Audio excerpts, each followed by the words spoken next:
Good morning, Tenor, and welcome to Thursday morning. Just 4 days until some of us are back at school. Let's have a quick talk about that, go through some messages, and then we'll talk about the news today. Right, guys, so things you need to know is the same all week. We've got a strong message to hit to you about what you need to do next week. You're all in school for 1 day. If you're in this X1 group for English and Maths, you're in 2 days. So you will be in just that day in school. The other 4 days or 3 days, you need to be doing all the other work set. Your options will set the work on Monday morning. It'll be all there for the whole week, and you need to go through. You need to be independent. You need to be really well organized and work through those lessons so you don't get left behind and you know what to do. This week, a lot of heads of year and tutors have been emailing people to say this person is far behind and they can't catch up, and what can you do for them? Make sure that's none of you. Make sure you're on top of your work so you can go for it. Reports are being written this week. We're all commenting on how you're doing during lockdown, and it's a really big thing because with the year 11 reports, the first one, they decide who's going into homework club. So usually what they do, whoever the head of year is, remember I've done year 11 quite a lot at Glenthorne as a tutor, so I know this really well. They take the bottom 25 students, so whoever's got the 25 lowest reports in terms of effort and homework, they automatically go into homework club until Christmas. So you will be in homework club if you're in the bottom 25 of your year group until Christmas. So think about that. You need to make sure that's not you. So keep working hard and make sure you push yourselves when you're going into school. Going into school is going to be great. Watch the video I made on social distancing. It's really important you see that and you know all the rules, just for peace of mind for your teachers and everyone and all the staff who work at school. And I've already mentioned reports this week. So that's all the school news. I'm really looking forward to seeing you all, guys. If you're in Y10 Maths, I'll see you on Thursday morning. Excuse me, I've got year 12. Which starts at 10, but I'll be there for when you guys get in at 8:30, and I'll come and help Mr. Bracken and see him take the temperature and that, just so I can say hello to some new people, really. So that's what I'll do. If you're on Y2, I'll see you Thursday, and then I'm always in Thursday, so I'll work through all of you eventually and see you all then. Right, guys, today then, that's enough of school news. Let's talk about the news. And Black Lives Matter is just a huge part of the news, and it's so interesting to see these arguments. So yesterday there was the argument about this guy here called Edward Colston. I talked about him. I said I can't believe a statue of a slaver was up in Bristol, didn't even know who he was. It's come down and some people aren't happy with it. They say you can't just take a statue down.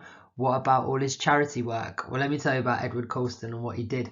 He was a slaver, which is bad enough. They say he transported, this is his Wikipedia by the way, trusted source, 84,000 people from Africa to work as slaves and in sugar and tobacco plantations in the Americas. 84,000 people he enslaved. Not all of them got to become slaves because conditions were so bad on the crossing for slaves that almost 20,000 of them died just on the journey. I don't know if you've done the slave trade, but like they didn't care. They treat them as subhuman, worse than animals. So think of that. 20,000 people died just on the journey. The rest of them had to spend their whole lives and their children's lives and their children's lives being slaves, and their great grandchildren, and now the people in America being shot and killed and treated racistly by the police. So his statue is up and they took it down. And people say they shouldn't do that. We shouldn't take statues down. And I saw a really good argument. If someone said, yeah, he was a slaver. Yeah, he enslaved 84,000 people and killed 20,000. But he did a lot for charity. And someone said, well, so did Jimmy Savile. And this was Jimmy Savile's gravestone. I'm sure you've heard of Jimmy Savile. He was on the TV loads in like the 80s and everyone thought he was great. He did loads of charity work. There's loads of pictures with him with like Margaret Thatcher and the Queen and all these famous important people. But it turned out he was a huge paedophile, like a massive paedophile, and everyone knew about it, but they just let him go. Now you might say, how? It's just like the slaver. Back then the Me Too movement wasn't there and the treatment of women wasn't as important. So you could get away with being a paedophile, as he obviously did. Times have changed and these things are now challenged. You can't do that. You obviously could never have done that. and that's changed. So Sir Jimmy Savile here, this was his gravestone. They've obviously taken it down. I think they've actually moved his body to a private place because they're worried about vandalism or whatever. So the argument for why take his statue down is, well, would you want a statue of Jimmy Savile up? No. So what's the difference? Paedophile, slaver, both horrendous crimes. So for Edward Colston, there's absolutely no argument. It should be taken down. And yesterday, another statue was taken down from East London of another slaver who, again, I've never heard. I don't know any slavers' names, despite growing up in Britain and doing history GCSE and history A level. I was never taught the slave trade. Why not? It's crazy. I was taught all about the Romans, which is really interesting.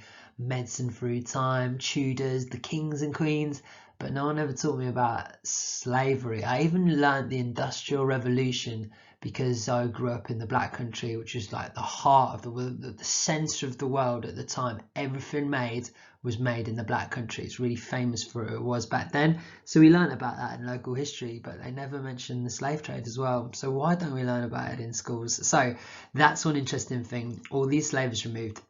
The big talk now is about other statues. So Winston Churchill, you'll all know, Prime Minister during the Second World War, very outspoken, was instrumental in Britain winning the World War. Obviously the World War was won by soldiers and pilots and ordinary people like you and me who would have been sent to fight, but from a command and government point of view, he did that. But also he was racist. Like, it's well documented, he was a racist. Being racist was accepted back then. The society was racist. It was normal to be racist, and he did terrible things to Ireland. My grandma hated him because he sent the black and tans into Ireland, and her first living memory is them coming to her house, which she told me a million times. So should his statue be up, or can you say, look, we can't just change statues and take them all down because history changes, but can we leave these people up and celebrate them when they've done terrible things? What happened in other countries? Now, obviously in Germany, they destroyed all the Nazi monuments.